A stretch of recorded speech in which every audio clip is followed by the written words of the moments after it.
Hi guys, so today we're going to be reviewing Volume 4, Episode 12. Over all the volumes in Rwby and all the episodes, I honestly think this one is really the best. So let's get straight onto the review.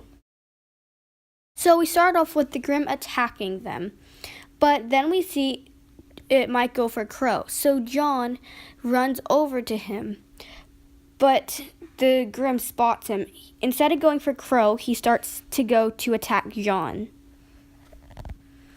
But just in time, Ren uses his semblance to make John invisible so the Grimm is unable to see him. They're able to get to safety, but then John returns to fighting the Grimm. Just one thing I want to mention, the horse head looks totally awesome, but I honestly, when I first saw him in episode 11, I thought his mouth was his face and his little nostril thing was his eye. If you thought that, comment below, because I don't know, I might be the only one, but I thought that. During the fight, I have seen that John has improved a lot. His sword can even transform into that. Then this Grimm does a swingy thing with his arms and hurts Rwby and John. At that moment, Ren totally loses it. He starts attacking the Grimm, but he is no match for it by himself.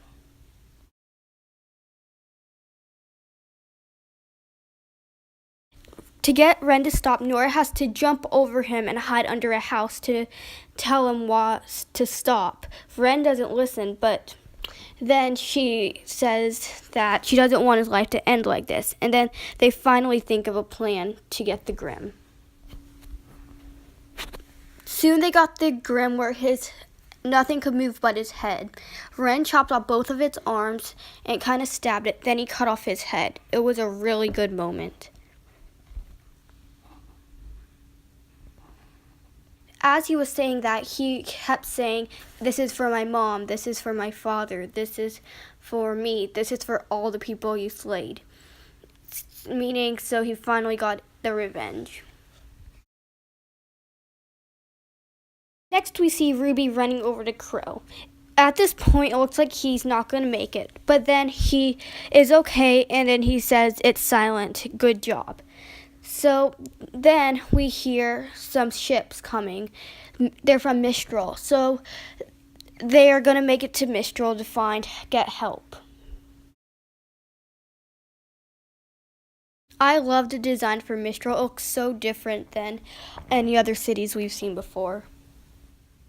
And while on the ship, we officially see that Nora is official. Ren grabs Nora's hand instead of her always grabbing his hand. Next, we see Rwby walking into a room. Then she stops and writes a note to Yang and her dad. During hearing the note, we get to see some of all four girls. We see Weiss is about to go in a ship to Mistral. Next, we see Blake taking out a white fang flag, looking at the new flag and the old one. Next, we see Yang looking at a picture of Team Stark. And her outfit looks so awesome. I love it. And next we switch over to Tai Ying, and he is also looking at a picture of Team Stark. Then we see Oscar on the train heading to Mistral.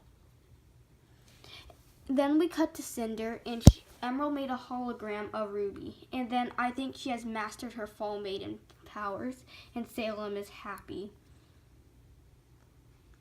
Then we see Yang where they were when they had to go to Mistral. And then they crossed out the sign that said Kuroyuri, and it said bandits, telling Yang not to go that way.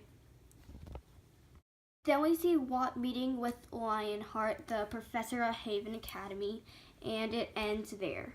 And for the post-credit scene, we see Oscar talk to Crow in a bar. He asks, "Can I have my cane back?" And then Crow seems to know what he means. So he tosses the cane over to Oscar and says, "Hello, Ozpin."